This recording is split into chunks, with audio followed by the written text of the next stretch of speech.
اپنی ذمہ داریوں سے بھاگنا اور انسان کے ذمہ اللہ تعالیٰ نے جو حقوق عائد کیے ہیں اس ذمہ داری سے چشم پوشی کرنا دین اس کو پسند نہیں کرتا، بلکہ ان ذمہ داریوں کو اس طرح ادا کرنا کہ میں خود سے ادا نہیں کرنا بلکہ میرے پیارے نبی علیہ السلام نے مجھے اس کا حکم ارشاد کیا، یہ چیز اور زیادہ ذوق پیدا کر دیتی ہے، طبیعت کو اور زیادہ ٹھنڈا اور راحت والا کر دیتی ہے، عمل کرنا آسان ہو جاتا ہے کہ میں اپنی مرضی سے یہ کام نہیں کر رہا، یہ حقوق کی ادائیگی اللہ اس کے رسول صلی اللہ تعالی علیہ وسلم کے حکم اور تعلیمات کی روشنی میں کر رہا ہے۔ آپ دیکھیے کہ حضور علیہ السلام نے ارشاد فرمایا کہ جو شخص چاہتا ہے کہ اس کے رزق میں بھی برکت ہو جائے اور اس میں عمر بھی لمبی ہو جائے۔ اچھا، یہ انسان کی ایسی طبی خواہش ہوتی ہے کہ شاید ہی کچھ شخص الا ماشاء اللہ اس خواہش سے بچا ہوا۔ مشکات شریف میں یہ حدیث موجود ہے، حضور علیہ السلام فرمانے لگے کہ تم میں سے جو شخص یہ چاہتا ہے کہ رزق میں بھی برکت ہو جائے عمر بھی لمبی ہو جائے، وہ اس طرح کرے، وہ اپنے رشتہ داروں سے اچھا سلوک کرے، اس کے جو اپنے قریبی لوگ ہیں نا ان کے ساتھ اپنی محبت بڑھائے، ان سے اپنے تعلقات، ہم تیز ہوتے ہیں تعلقات بنانے میں لیکن دوسروں سے بنانے میں، جو رشتے اللہ نے ہمارے بنائے ہیں، جو اللہ نے ہمارے رشتے بنائے ان کو ہم کمزور کر دیتے ہیں،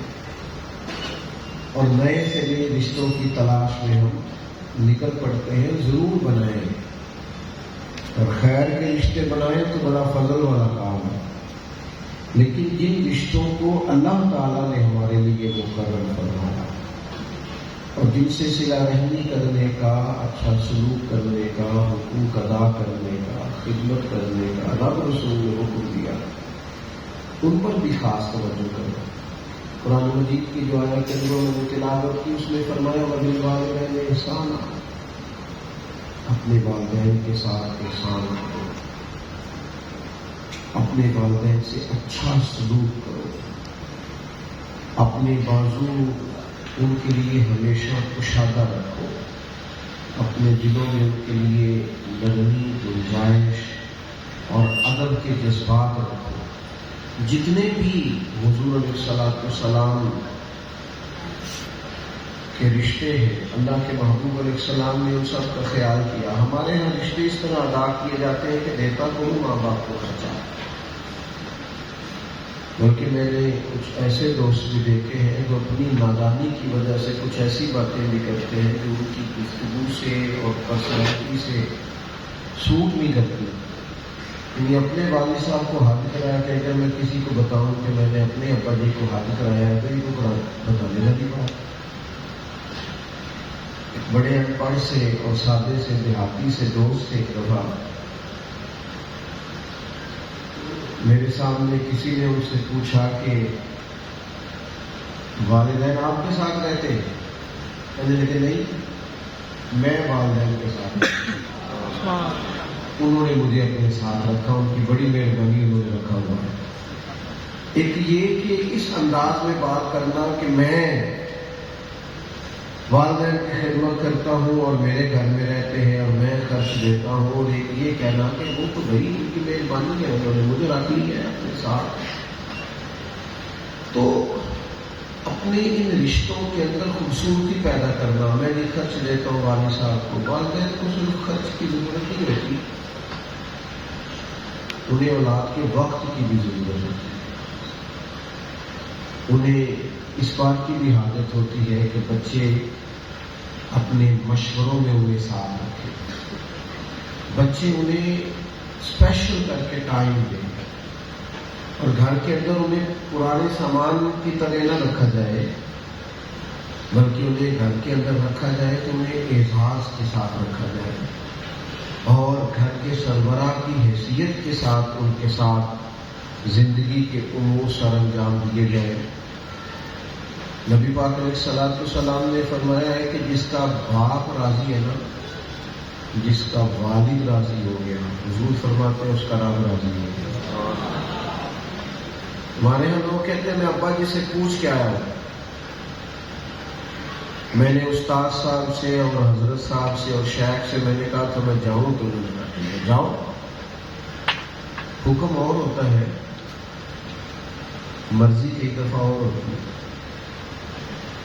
آپ والد صاحب سے کہیں مجھے سیر کے لیے جانا ہے، آپ صرف یہ نہ ان سے کہے کہ مجھے جانا ہے مجھے جانے دو، آپ یہ کیوں نہیں غور کرتے کہ ان کی رضا بھلا کیا ہے، میں جاؤں کہ نہ جاؤں؟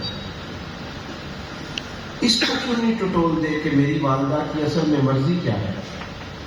ایک تو یہ ہے کہ آپ نے کہا مجھے جانا ہے جی سیر کے لیے فلاں ٹھنڈے اور خوبصورت علاقے میں، تو والد صاحب کو پتہ ہے میں انکار کروں گا یہ ضد کرے گا، اور یہ ضد کرے گا تو گھر میں بدمزگی پیدا ہوگی، اور پھر نتیجہ تن مجھے ہی ماننا ہے تو وہ وقت پہ مان گئے بیچارے۔ انہوں نے کہا ٹھیک ہے بیٹا تو چلا جا، اپنا خیال رکھنا۔ اب یہ تو ہے کہ آپ یہ کہیں نہیں میں پوچھ کے آیا ہوں جی، انہوں نے مجھے خود بھیجا ہے، تو یہ تو بات ٹھیک ہے، لیکن حضور نے فرمایا جس کا والد راضی اس کا اللہ راضی۔ یعنی ذرا ان کی رضا کو ڈھونڈنا، تلاش کرنا، وہ کس بات میں راضی ہوتے ہیں، کون سی ایسی بات ہے جس سے وہ چاہتے ہیں کہ ہم یہ کام کریں۔ کوئی بھی کام جو دائرہ شریعت کے اندر ہو اور ہمارے والدین ہمیں کرنے کے لیے کہیں تو وہ کر لینا چاہیے۔ جب انسان جوان ہوتا ہے تو اس کے اندر صبر، حوصلہ، برداشت زیادہ ہونی چاہیے، اسے زیادہ سہنا چاہیے، اسے زیادہ برداشت کرنا چاہیے، اسے اپنے بزرگوں کی طبیعت کا لحاظ کرنا چاہیے۔ اور اگر آپ کا یہ دعویٰ ہے کہ آپ عقل مند بھی ہیں اور آپ ڈگری بھی رکھتے ہیں اور آپ پڑھے لکھے بھی ہیں اور آپ باشعور بھی ہیں، تو پھر تو آپ کے جو چھوٹے ہیں، بہن بھائی ہیں، رشتہ دار ہیں، اہل خانہ ہیں، ان کے بارے میں بھی آپ کا رویہ زیادہ وسعت والا ہونا چاہیے، کیونکہ آپ کا دعویٰ ہے کہ میں عقل مند ہوں، میں سیانا ہوں، میں نے دنیا دیکھی۔ مثلا میں ایک بات اکثر اپنے دوستوں سے کرتا ہوں، اور میرے ساتھ اختلاف کیا جاتا ہے بہت زیادہ اس بات میں، آپ بھی کر لیجیے گا، آپ کو اجازت ہے۔ میں اپنے دوستوں سے اکثر یہ کہتا ہوں کہ میاں بیوی کے جھگڑے میں زیادہ غلطی میاں صاحب کی ہوتی ہے۔ کر لیا نا اختلاف، آپ کے بولنے سے اندازہ ہو گیا کہ آپ نے اختلاف کر لیا ہے۔ یعنی میری رائے یہ ہے کہ میاں بیوی کے جھگڑے میں میاں صاحب کی، شوہر کی غلطی زیادہ ہوتی ہے۔ آپ پوچھیں گے وہ کس طرح، تو میں دلیل یہ رکھتا ہوں کہ اللہ تعالیٰ نے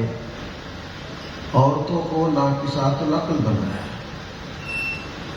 اس کا شعور بیچاری کا کام ہوتا ہے، تو میاں صاحب کا تو پورا ہے نا، تو پھر جھگڑا کس نے ختم کرنا تھا، معاملے کو سمیٹنا کس نے تھا؟ تو میاں صاحب تو کہتے ہیں کہ میں اگر ہار گیا تو پھر تو وہ میری مردانگی کا کیا بنے گا، اگر میں تھوڑی دیر چپ کر گیا تو کیسے پتہ چلے گا کہ میں ایک بہت بڑا جو ہے وہ مرد آدمی۔ بھئی آپ سلجھائیں ضرور، ایسا نہیں ہے کہ آپ مسئلے کو سلجھائیں نہیں اور آپ کا گھر میں روب نہ ہو، اس سے کوئی انکار نہیں کرتا، لیکن اگر آپ ہر جھگڑے میں یہی کہیں گے کہ میں بھی اسی طرح دو بدو چلوں تو یہ معاملہ ٹھیک نہیں۔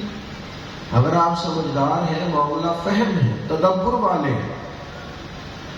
آج صبح ہی میرے ایک دوست ہیں، ایک مسجد میں خدمت کرتے ہیں، تو وہ مجھ سے 2-3 نمازیوں کا شکوہ کر رہے تھے، تو میں نے ان سے کہا جناب عالم آپ ہیں کہ وہ ہیں، سیانے آپ ہیں کہ وہ ہیں، تدبر آپ کے پاس زیادہ ہے کہ ان کے پاس زیادہ ہے؟ تو بجائے شکوہ کرتے ہیں کہ آپ انہیں قائل کریں، پیار کریں، کسی کی ذہن کی سطح پر کوئی سوال ابھرتا ہے تو اس کی تسلی کریں۔ شکوہ تو کرنے کا مقصد ہی کوئی نہیں۔ بات میرے عزیز یہ ہے کہ رشتوں کو حوصلے سے نبھایا جا سکتا ہے، ظرف بڑا کر کے۔ اس دور میں بے آرام رہ رہے ہیں، اس میں ہم سارے آرام پسند ہیں۔ ہمارے کھانے کا خیال رکھا جائے، ہمارے سونے کا خیال رکھا جائے، ہماری نیند میں خلل نہ ڈالا جائے، کوئی ہمیں تکلیف نہ دے، کوئی اس وقت نہ آ جائے جو وقت میں ہم آرام پسند ہیں۔ بہت پہلے اقبال نے بہت پہلے کہا تھا کہ لہو مجھ کو رلاتی ہے جوانوں کی تن آسانی۔ وہ کہنے لگے کہ یہ ہمارے بچوں کے جو وجود بڑے آرام پسند ہو گئے، میں لہو کے ساتھ روتا ہوں، آنسوؤں کے ساتھ نہیں، کیونکہ جو قوم کہے گی کہ مجھے جگا دیا اور مجھے کھانا نہیں دیا اور مجھے میری مرضی کا کھانا نہیں پکا تو میں نے موبائل توڑ دیا، تو آپ تو بس حوصلہ کہاں ہے آپ کا؟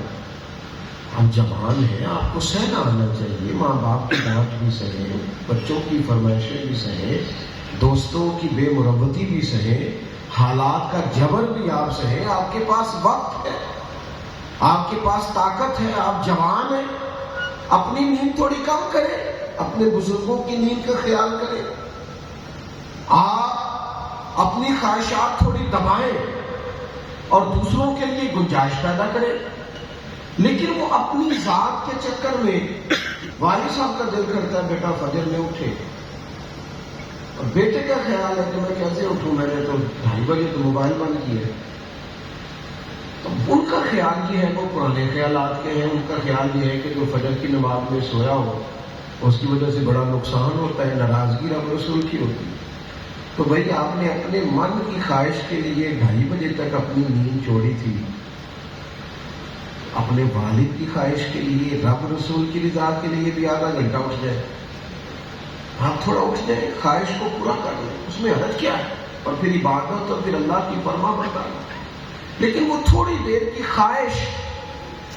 میرے ایک دوست ایک دفعہ مجھے انہوں نے بات سنائی تو میرا ان کے بارے میں اس طرح کا خیال نہیں تھا کہ وہ اتنی اچھی سوچوں کا مالک آدمی ہے۔